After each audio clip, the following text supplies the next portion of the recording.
Ladies and gentlemen,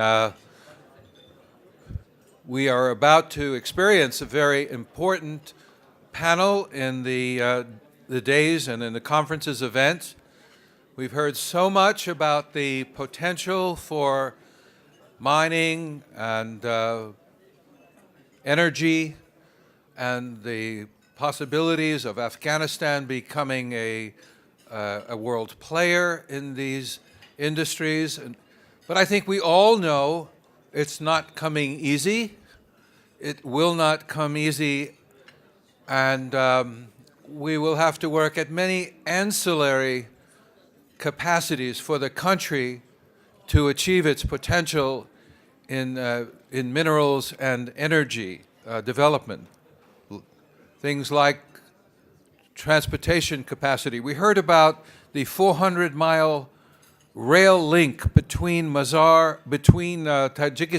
and Turkmenistan with the Mazar-Hayratan spur linked in as the beginning of major rail transport capacity in Afghanistan. And let's face it, transport is going to be critical to the drawing out of the ground of these minerals. They'll have to be mining materials. They'll have to go somewhere, and they'll have to be transported. Security is going to be another issue.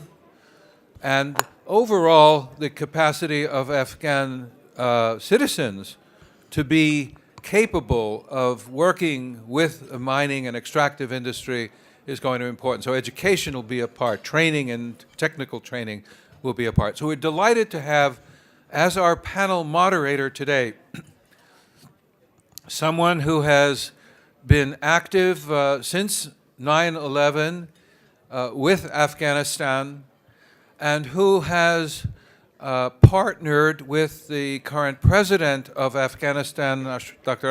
Ashraf Ghani, in forming a unique institution. I don't know of many others like it, but it is active in Afghanistan and really in around the world. It's called the Institute for State Effectiveness, and our moderator, Claire Lockhart, has been instrumental, along with Dr. Ashraf Ghani, in building ISE to be a world preeminent institution.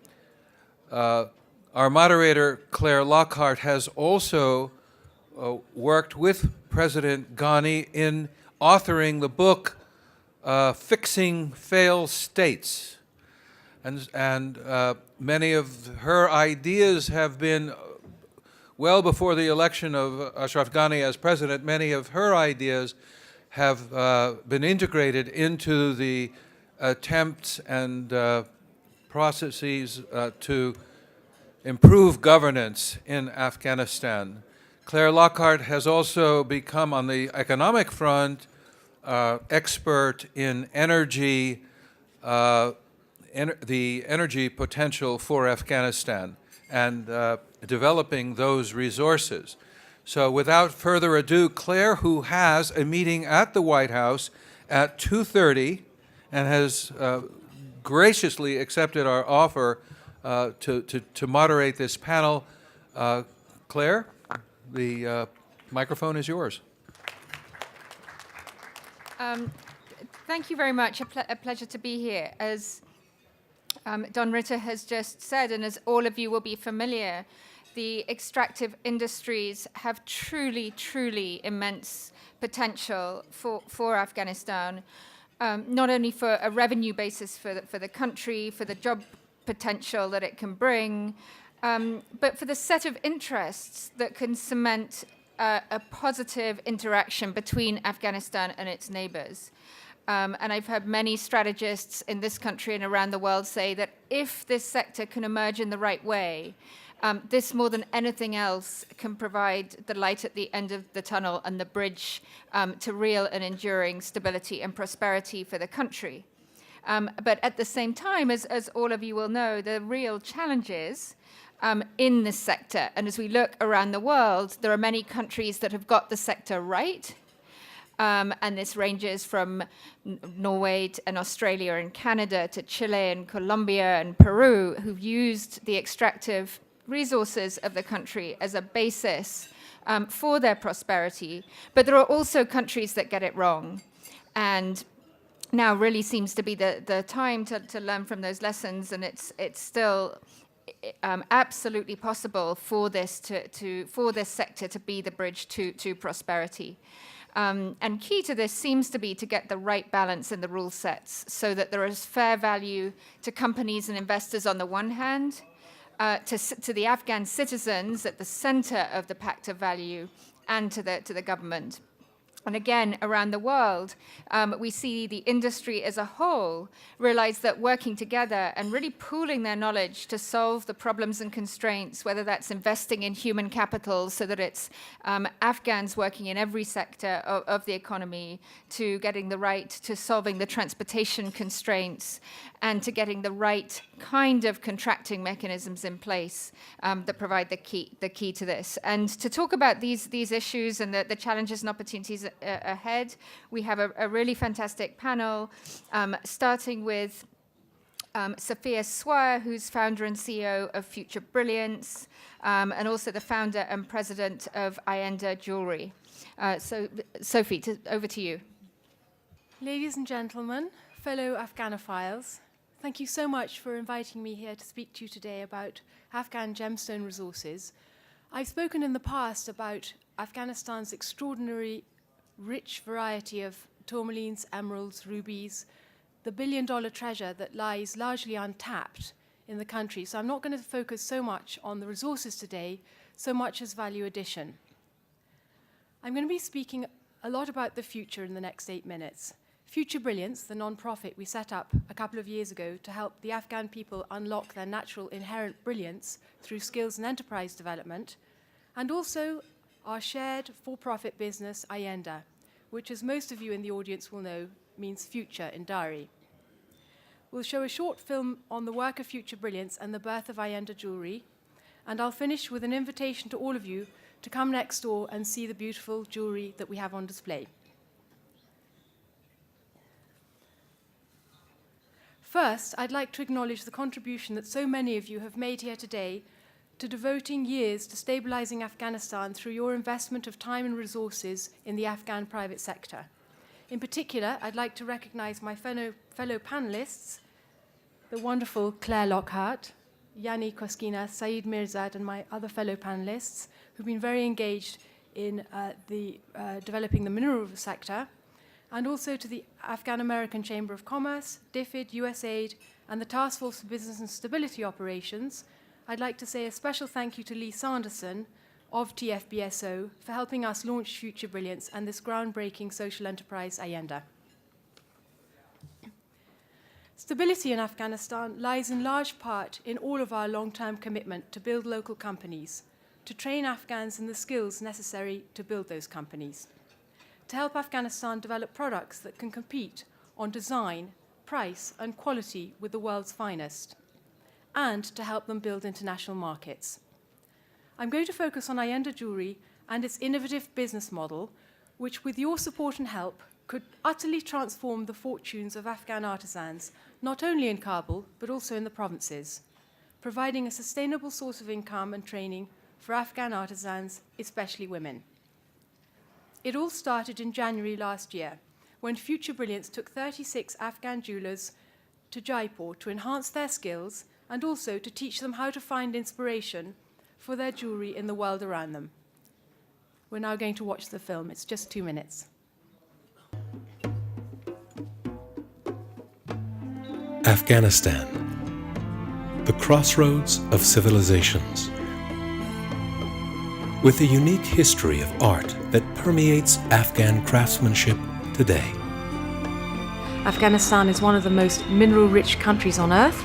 Emeralds and rubies and tourmaline and lapis, chrysocolla, amethyst, aquamarine, kunzite, spudamine.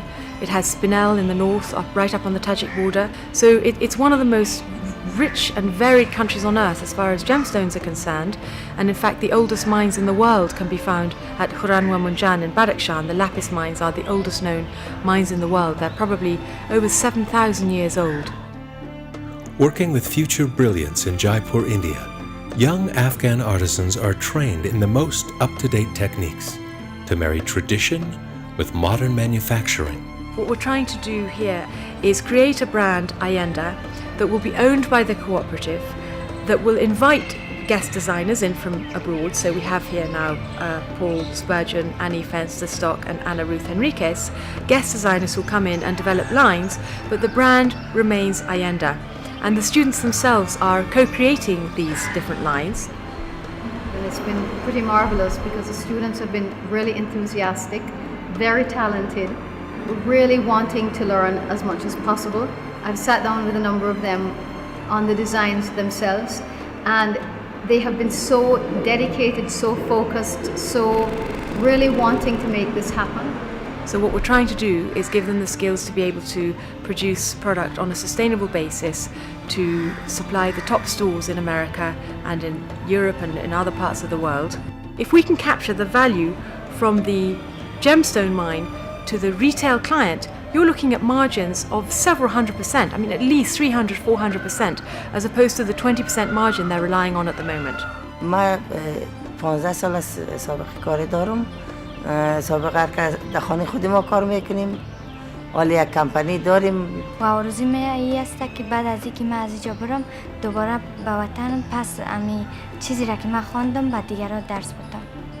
And to watch those women shine and grow in confidence and transform from shy, retiring girls from rural areas who'd never been outside Afghanistan to being confident international businesswomen has really made my heart soar.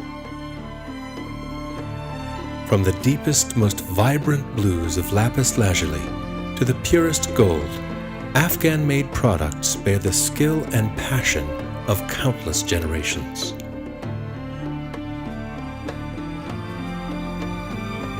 Ayenda, introducing jewelry from Afghanistan.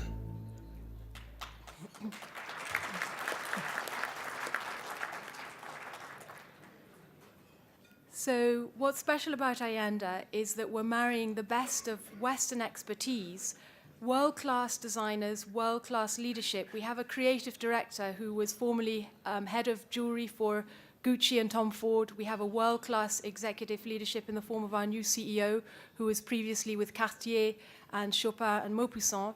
And we have 36 Afghan artisans who are now capable of producing export-worthy jewelry. They've gone back to their villages in Afghanistan. Many of them are training other people around them.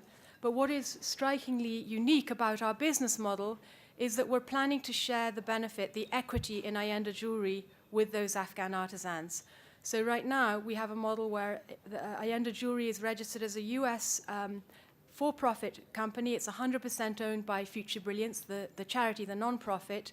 And we're going to be sharing 50% of the equity with those artisans and inviting social impact investors to come and partner with us and build it out and roll it out onto the world stage so that one day, very soon, we'll be able to compete with Tiffany. We're going to go on to the next slide. So Ayenda has already completed its first year of trading. We're already carried in 25 leading retail outlets, largely in the US, but also in Canada, France, Italy, and even Azerbaijan. Our big breakthroughs are that we're carried with by Fred Siegel in Los Angeles, which is probably one of the world's leading style makers in the fashion industry. And we also were on the front cover and enjoyed a 6-page article in the world's leading trade magazine, Rappaport, which you can come and see next door. I also wanted just to introduce you to Khala Zainab, who is the star of our video. Khala Zainab, as you saw, joined us in Jaipur for the training course last year. And here you see her designing a collection for Ayenda using the hand-carved lapis and turquoise beads that we've used so widely in the collection. It took Khala 6 months to persuade her sons to allow her to come to Jaipur and join the course. And in the end, we took one of them with her as her chaperone, and we trained him too. Within a few months of Khala returning from her training to her village in Balkh in northern Afghanistan, she doubled turnover in her bead business. And we'll go to the next slide. These are her extraordinary hand-carved beads.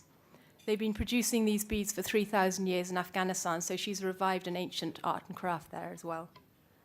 Can we go on to the next slide, please? So Future Brilliance's aim, Ayenda's aim, is to scale up and replicate Khala Zainab's story 3,000 times in the next 5 years, particularly in the rural areas. Our mission is really to ensure that artisans in the remotest villages can also benefit from Ayenda, not just the skilled artisans in Kabul. 1,200 artisans are already engaged in the production of Ayenda, largely in producing these beads for us. And we're currently building jewelry production capacity in Kabul, both with Turquoise Mountain, and you'll have seen that extraordinarily wonderful presentation from Tommy on Turquoise Mountain last night, but also in other local workshops, so that production in Afghanistan can keep up with rising demand. In this slide, young Afghans are making up their first Ayenda designs based on models that were developed in Jaipur during their training program last year. Next slide, please. We have a table of Ayenda jewelry for sale in the room next door. Khala Zainab's creations are there too. Please come and take a look at her great work. Thank you so much.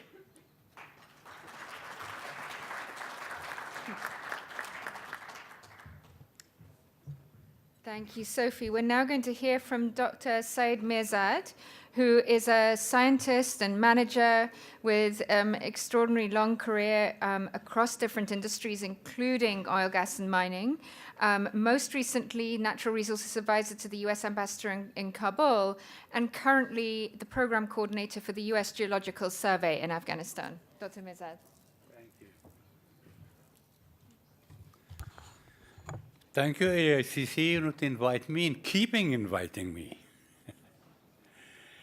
It is more than a decade that we talked about minerals in Afghanistan, Afghanistan riches. And now we are 13 years later, we didn't dig anything yet. Why? At the beginning, I said that investors need three things. One, data information, reliable data information. Second, rule of the game, it means laws. And third, security. Afghanistan government did practically a little less than 2/3 of what I said. Now, the law is more palatable, but the trick is in the regulation. Everything will be done through the regulation. Therefore, the regulation should go ahead. And yes, security, despite of the fact that you can provide security anywhere in Afghanistan, but from the side of our Afghan government, there should be a kind of core of security, helping investors in mines. And second thing that is important, we don't talk about that. There is a lot of people in Afghanistan that honestly think that mining is fraud, mining is filling your pockets, mining is the wrong way to go. And they do that honestly because they had not been educated. The government people should be educated, including the ministers. Some ministers, my friends, say that, well, take 50% royalty. The local people, local government, and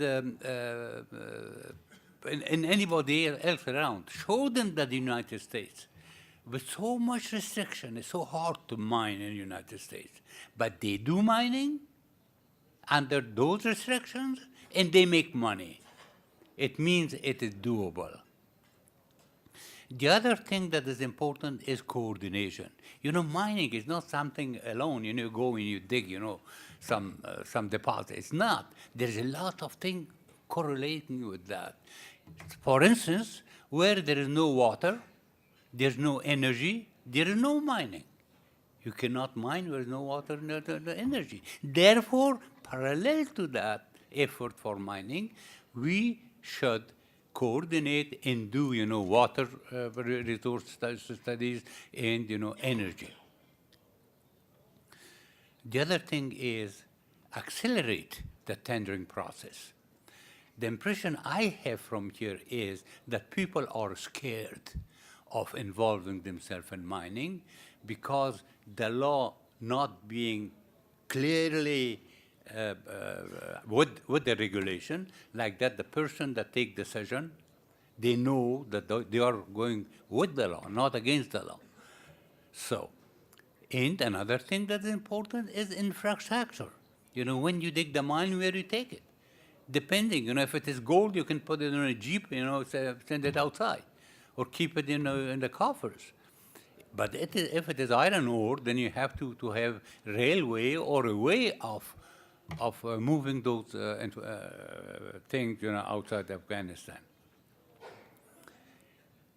The other thing is avoid investors that invest in a deposit to keep it next to their chest for a better opportunity to sell it. So they have to have a specific exploitation programs for the mine.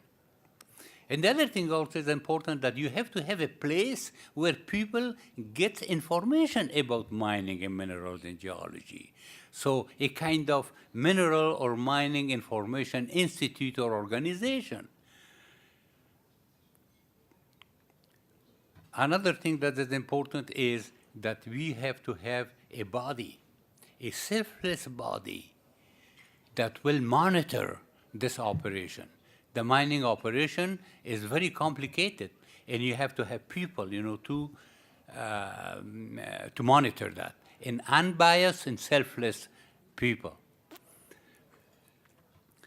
Now, we have in Afghanistan a kind of one-person deep marketing office.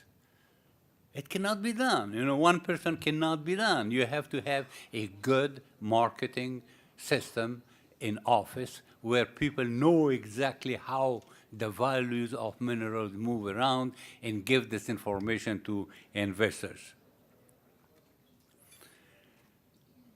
The last but not the least is environment. Afghanistan should have done something about environment 2 years ago, last year, because mining is a dirty job, dirty business, and very, very dangerous, you know, for the country.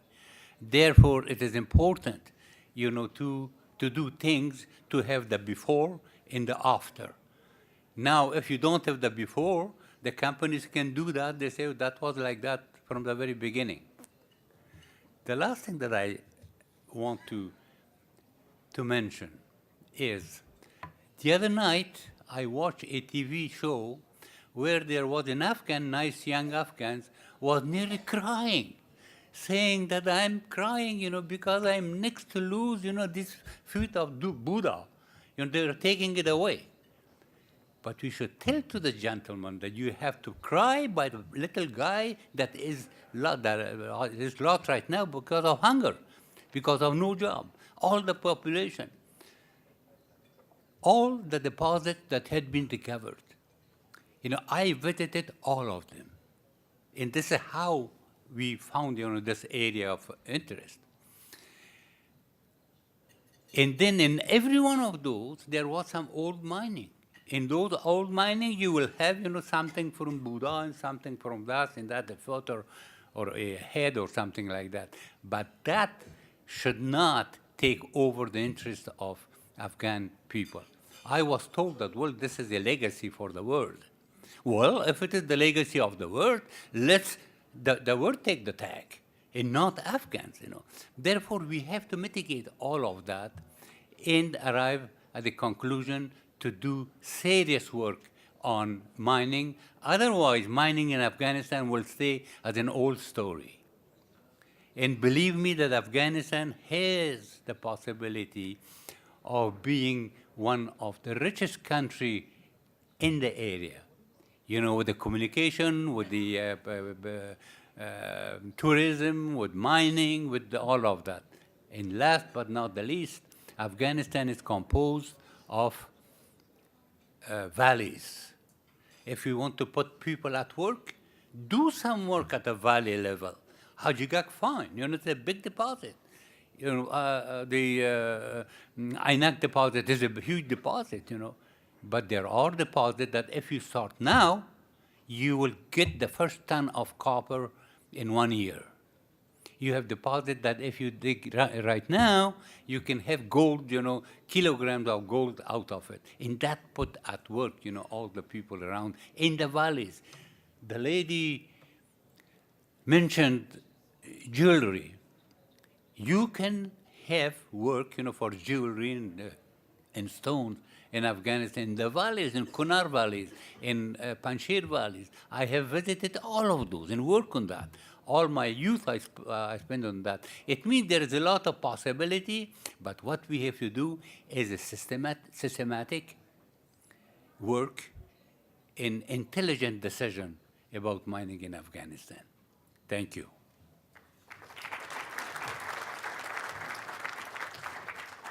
Thank you, Dr. Mirzad. We also have 2 additions to the panel not listed before, and we'll start with Ali Ahmadi, who is president of Pamir Geotechnical Services Company, which offers a wide range of services in support of the mining industry. Bismillah ar-Rahman ar-Rahim. عرض سلام و ادب دارم خدمت کل دوستای عزیز. هم 2 روز ما و شما کل ما انگلیسی گوش کردیم. امیدوار هستم که دوستای آمریکایی ما یک 5 دقیقه را دری گوش کنن. And please take the headphone. ما میخوایم که یک مقدار در باره و در ارتباط با سکتور خصوصی و در فیلد معدن و از جایی که خودم نماینده و رئیس کمپانی پامیر ژئوتکنیک هستم که در سکتور معدن و ژئوتکنیکال کار میکنه، با تاکید روی فعالیت‌های پامیر ژئوتکنیک یک مقدار برای دوستای وطندار خود و برای همکارای خارجی خود توضیحات بدم. So in the past 2 days we've been hearing all in English, so I was trying to talk in Dari, give his presentation in Dari. He's the CEO of Pamir Geotechnical, representing his company here. پامیر ژئوتکنیک در سال 2009 استابلیش شده. Pamir Geotechnical was established in 2009. و همراه با پارتنرهای لوکال خود در فیلد ژئوتکنیک فعالیت میکنه. همراه با بیلدر اینترنشنال گروپ، اکمال کانستراکشن و علیان اسوسییتد، رویان اگریکالچر کمپانی و مانا دیزاین کمپانی که مجموعی از اینا یک شیر هولدر است. So with their local partners in Afghanistan, that they just named them, they're operating in Afghanistan. پامیر ژئوتکنیک، please next.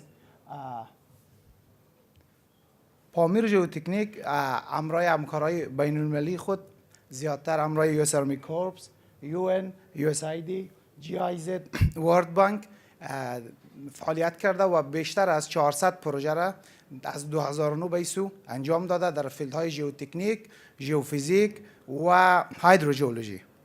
Well, what you see in that slide is Pamir Geotechnical foreign or international partners. Next please. در مورد فیلدهای کاری پامیر خدمت دوستای عزیز عرض کنم که پامیر در فیلدهای مختلف ژئوتکنیک، سروی، ژئوفیزیکال، هایدروژئولوژی و ماینینگ فعالیت داره. Well, it's clearly written there. That's field of Pamir Geotechnical activities, and luckily it's all in English. بعد از سال 2012 با توجه به این که پلان شد که کشورهای عضو ناتو و نیروهای آمریکایی افغانستان را ترک خواهند کرد، ما به این فکر افتادیم که مین بزنس خود از سمت ژئوتکنیک به سمت ماینینگ چینج بکنیم. After 2012, when the international forces began to retreat or withdraw from Afghanistan, they thought that they should began to invest or start to work in the mining industry rather than geotechnical. ما خوشوقت هستم که در این مپ به شما نشان میدم که کمپانی ما در تمام افغانستان، در تمام ولسوالی‌های افغانستان پروژه کرده و در زمینه ژئوتکنیک ما بیشتر از 250 پروژه کردیم. I'm proud to say that our company or his company has done work or projects all around the country in Afghanistan. Please next. در این مپ نشان داده میشه که ما چه پروژه هایی را در بخش هیدروژئولوژی و ژئوفیزیک در اقصانقاط افغانستان کردیم. Please next. In this map, it's indicating what activities or projects in the hydrological and geophysical projects he has done on the ground in Afghanistan. Please next. بعد از سال 2012 ما با کمک و همکاری یک پلان وزارت تجارت امریکا به نام مایدس با همکاری اسمت جان شروع کردیم با اکتشاف و استخراج و صادرات وایت ماربل. And of course, as mentioned, after 2012, as they began to be in the mining industry, they have actually got them their business in a quarry in Onai Pass, Wardak province. It's a white marble in there. نقشه ای که میبینین، مپی که میبینین، مپی است که توسط گروپ انجینری و گروپ ژئولوژیکی کمپانی پامیر در ارتباط با معدن اونای ترتیب شده. Please next. This is a topographical map, geological map of whatever Pamir provided from Onai deposit, marble deposit. یکی از مشکلاتی که در مارکت افغانستان هست اویه که بسیاری از کمپانی ها با واقعیت مارکت، با ارتباطات وزارتخانه ها دقیق آشنا نیستند. ما در این پروژه در کنار ارگان های دولتی، در کنار مسائل سوشالی که در افغانستان موجود است که افغان ها بهتر میدانند، این پروژه را اداره کردیم، به استخراج رساندیم و صادر کردیم. One of the problems existing in Afghanistan is the lack of existence of the appropriate information within the private or government sector. Well, what they do, or Pamir is doing, is that creating this link or relation between the private and the government sector. و این محصولات ما است که ما با کمک مرمرستان نورا صادر کردیم. These are the processed stone that they have done with the support of Afghanistan Marble Industry Center of Excellence. Please next. Okay, these are the processed product, marble product that the Pamir Geotechnical has done after 2012, of course, with the support of Afghanistan Marble Industry Center of Excellence. ما خوشحال و خوشوقت هستم که با شما دوستای عزیز افغان خود و دوستای بین‌المللی خود عرض بکنیم که ما نه که فقط پامیر، کمپانی های ماینینگ در افغانستان میتونن امروز خدمات سطح اول دنیا را ارائه کنند. I'm glad to say that not only Pamir Geotechnical, there are companies in Afghanistan that they can provide geotechnical services in Afghanistan. Please next. We can do ما میتونیم که مطالعات پترولوژی، سامپلینگ، دریلینگ و next please. و همچنین مطالعات ژئوفیزیک، ژئومغناطیس برای اکتشاف آهن و کرومایت را در افغانستان انجام بدیم. They also have the capability to deliver or to do geophysical. What was before that? برای آهن و کرومیت. برای اکتشاف آهن و کرومیت. For promoting metal and chromite deposits. و همچنین ما در ارتباط بازی فتو به شما بگم که پامیر امروز هم ما که اینجا هستم در حال حاضر یک یونیک ترین پروژه در افغانستان را انجام میده. ما در ارتفاع 300 متر از کف دریا در حال کار کردن هستیم، در حالی که هیچ سرکی وجود نداره و ما تمام اکویپمنت و دستگاه خود با وسیله هلیکوپتر موبیلایز میکنیم و فعلا در حال انجام پروژه با فن بانک جهانی هستیم. As I'm talking here, giving this presentation here, Pamir Geotechnical is delivering a project in Afghanistan with the support of World Bank, which is 300 meters above the sea level And that's why you see that helicopter transporting for them, because there's no road above that mountain, perhaps. و در نهایت یک عرض خرد امرای دوستای آمریکایی خود دارم و ای هست یک درد دل یک دوست افغان شماست.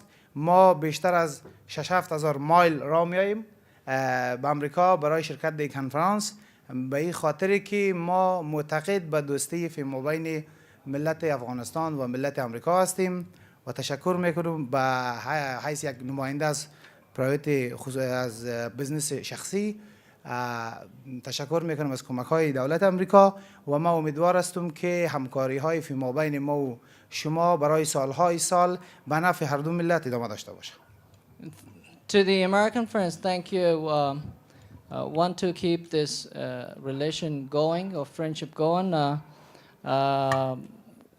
We appreciate supports of the U.S. government, and I hope that we can continue this in the future. اگر در آخر سوالی بود من خدمت شما هستم. Any questions? اگر سوالی بود من خدمت شما. Thank you so much. So, Mr. Golestani, thank you very much, not only for translating, but also for presenting. So I'd now like to introduce you as a presenter.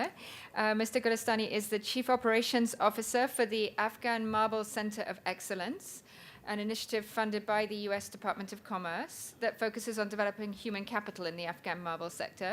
Previously, he was also a second lieutenant in the Afghan National Army, as well as working with a range of organizations supporting SMEs, including the Afghan Export Promotion Agency of Afghanistan. Mr.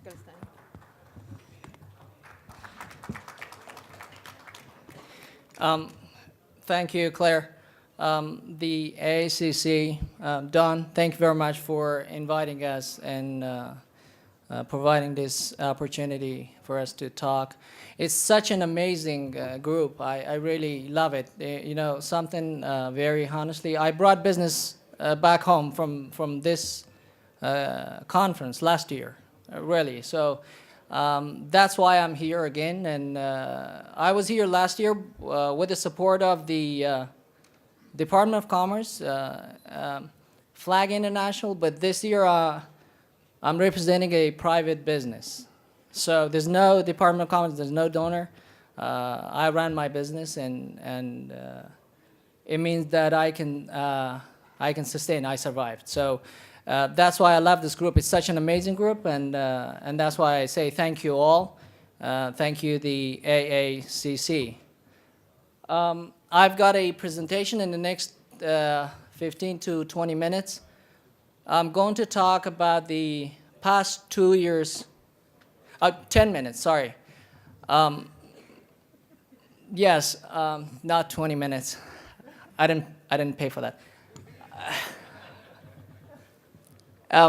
Yeah, so in the next 10 minutes, I'm going to talk about our achievements in the past 2 years, and very briefly about our future programs.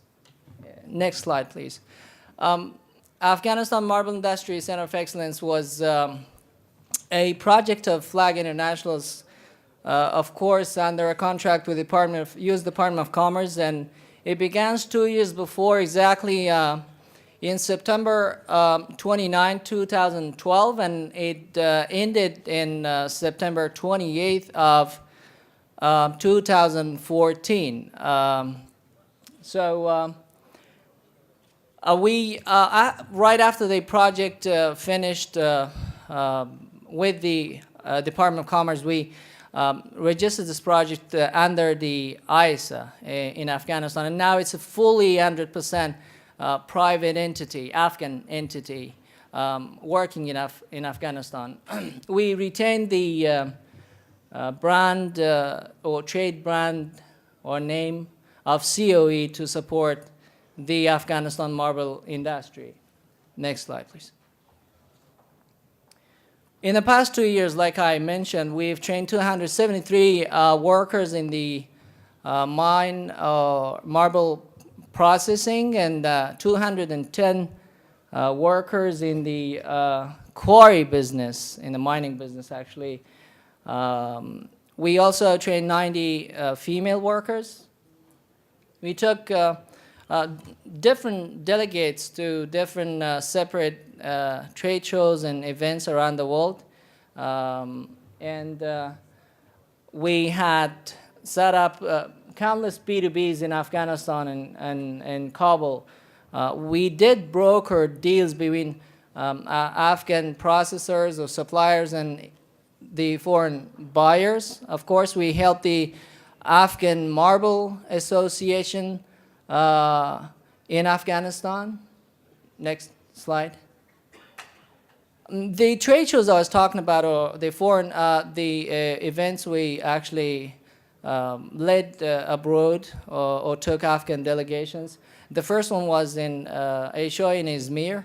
It's one of the very big events for the marble or dimension stone industry in Izmir, Turkey. We took a delegation of 13 Afghan trade members. In that program, we had set up B2Bs for Afghan trade members and international partners. And we also had site visits. We took Afghan delegates to the different quarries and different processing plants, just comparison to their business back home. This is the very show that we had last year here, and I was here with a group of 6 Afghan delegates from Afghanistan. They're not here this year. We also hosted a separate event for Afghanistan marble sector in Annapolis after the conference here. We also had a site visit to a processing facility in Maryland. Yes, another show that we attended, or the Afghan delegates attended with the support of Afghanistan Marble Industry Center of Excellence, was in Verona, Italy. That's the biggest show in the dimension stone industry. There we also, what's amazing about these trade shows is not just that we take people to see what is in a show, how does it look like or how beautiful it is. It's just the main idea, target is that we train people, and that's what we did. 12 Afghan delegates that we took them to Verona, we have them to see the market, the show. We took them to the quarries and factories, had those site visits for them, and we had set up B2Bs for them so they can talk business face-to-face with their international counterparts or business partners. And the other show was in India, in Bangalore, that we took 15 delegates there, and the same thing, that we took them to site visits and factories. I showed them how Indians are processing stone, or how they can meet the international standards. Izmir was in 2013, and then we took them back to Izmir in 2014. It's because why we took them the second time, or the delegates in Izmir again, it's because that show was very important for Afghans, and that's the very big show in the stone industry. This time we exhibited. I mean, that was a little different from the one before.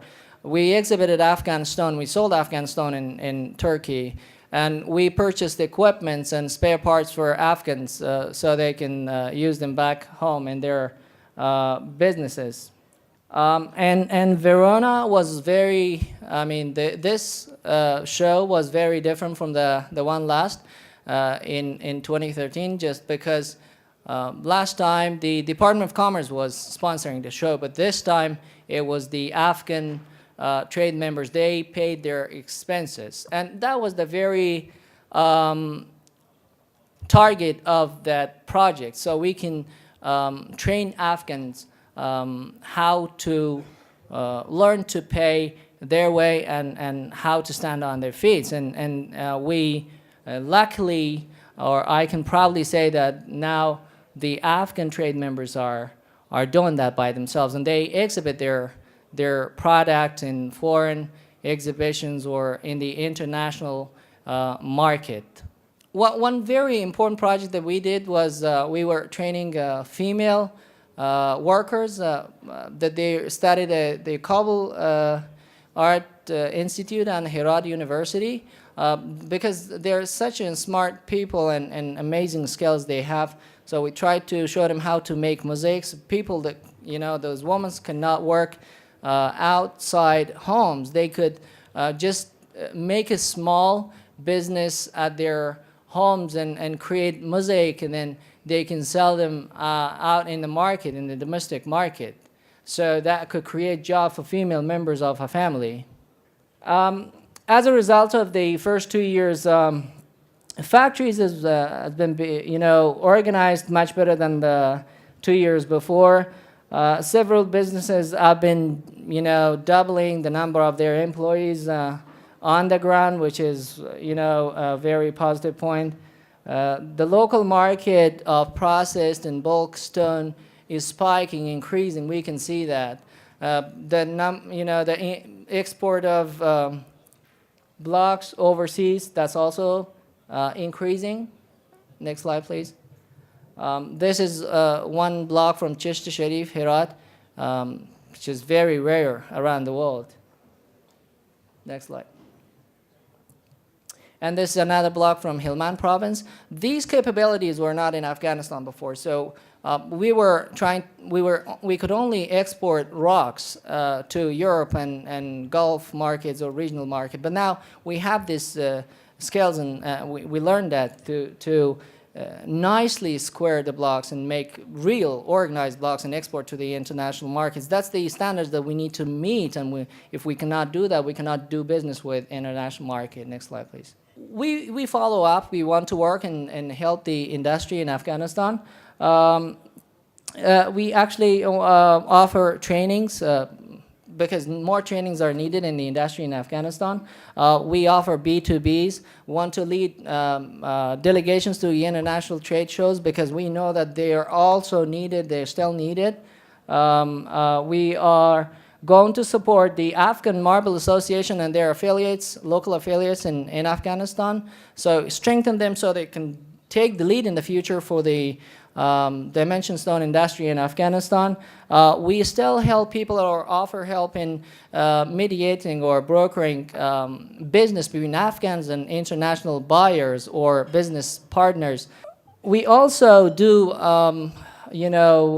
environmental assessment for the people who newly want to open a quarry training, quarry assessment, processor training, exploration, of course, geological survey, feasibility or studies, and we are assisting people and providing their grant application or loan application to the international donors. We do mine, of course, mine planning and mine operation, how to open a mine, an untouched deposit. People don't know that a lot in Afghanistan, so we can offer those services for the people in Afghanistan. We can teach people how to use machinery or the new technology to properly extract stone in Afghanistan. I think I'm done here, and thank you very much, everyone. Thank you so much, Don, and again.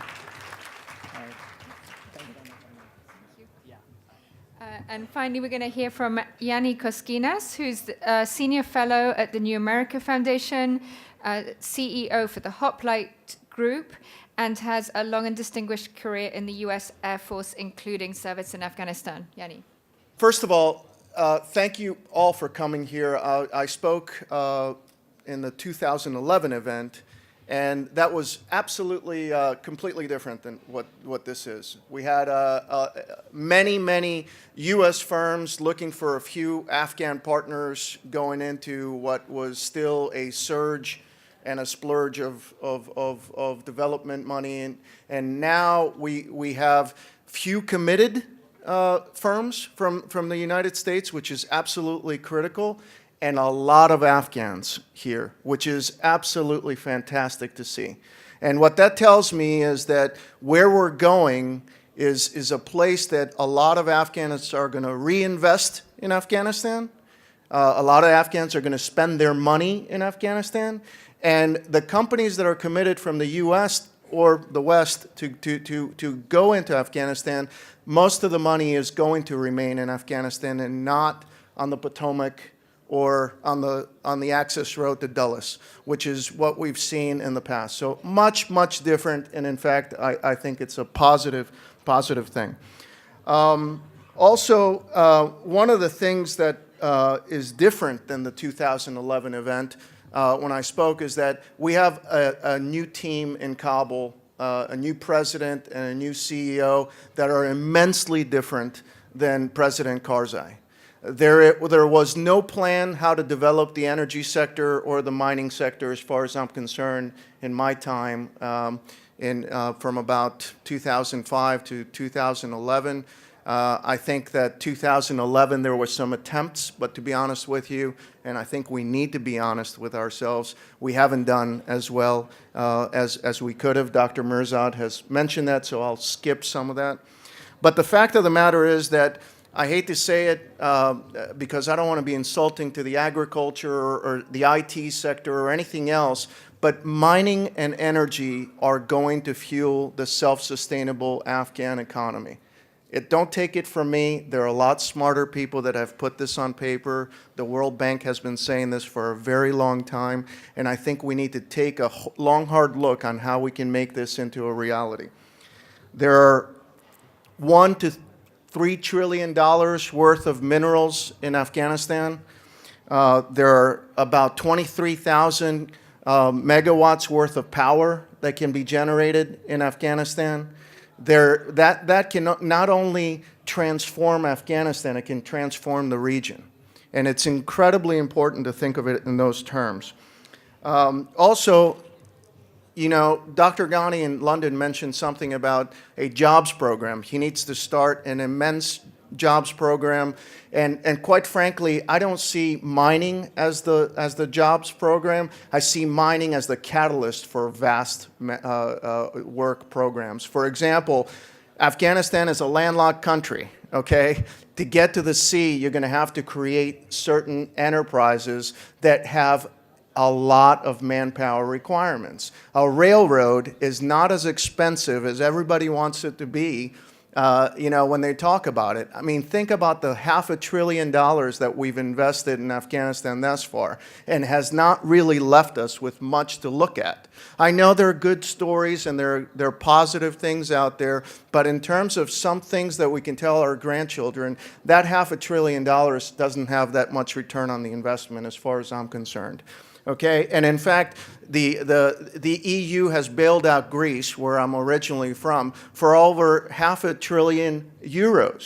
Okay, that is absolutely ridiculous when you think of it in the context of what it costs to build a railroad, which is a multi-decade sort of enterprise. Okay, I'll wrap this up because I realize that we're absolutely behind time. I'd be more than happy to talk to anybody after this, but I think we need to own up to the mistakes that we've made. Going very big with INAC before the legal framework was in place was an absolute mistake. Hajjagak has been mishandled. It could be the largest mine and the largest project for Afghanistan that could really push it to the, you know, well into the next century in terms of resources. That has been mishandled. We have 4 tenders that are out there still lingering 3 years after they were put out, with companies just literally thinking about their exit strategies because they've had multi-year bid bonds that have been tied up with the Afghan government. That is not the way to attract business, okay? We have to do better. But the good news out of this is that, again, if anybody knows Dr. Ghani, you know that the guy has a plan. He has a plan about everything he does, okay? So the fact of the matter is what we need is a plan and a framework, and we'll get it. All we need is a little bit more patience because everybody wants this to happen quickly. And mining is one of those businesses, unfortunately, that you have a lot of investment up front and the payoff is in the tail end of it. Okay, so you have to have patience and you have to have the right strategy. So with that, thank you very much, Don. Thank you for your leadership and thank you for all you're doing and for keeping this alive.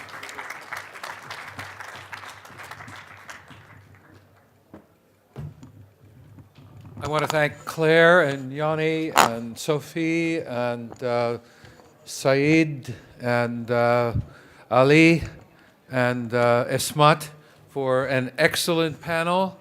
And you all recognize that there's a lot of future orientation to this.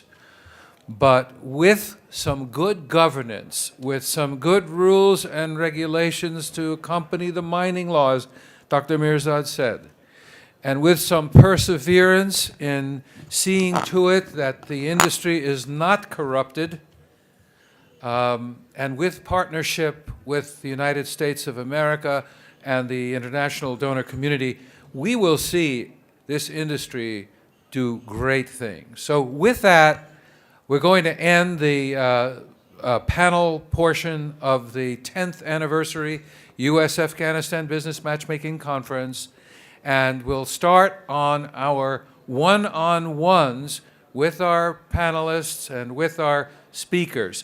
And again, thanks to our wonderful panel. A lot of, by the way, these people at this panel, you must recognize, are dedicated to the future to the success of the Afghanistan project and have been so for large portions of their lives. Afghanistan is unique, I think, pretty unique in the world in that between its diaspora and those of us who have committed our lives to the success of Afghanistan, it has a unique international capability. It has many, many friends, not just here in the United States, but in Europe, in Australia, in South Africa. Afghanistan is blessed with great human interactions with people all over the world, and I think that will contribute to the success of the Afghanistan project. Okay, thank you very much. Thank you, panel, and let's get our one-on-ones going.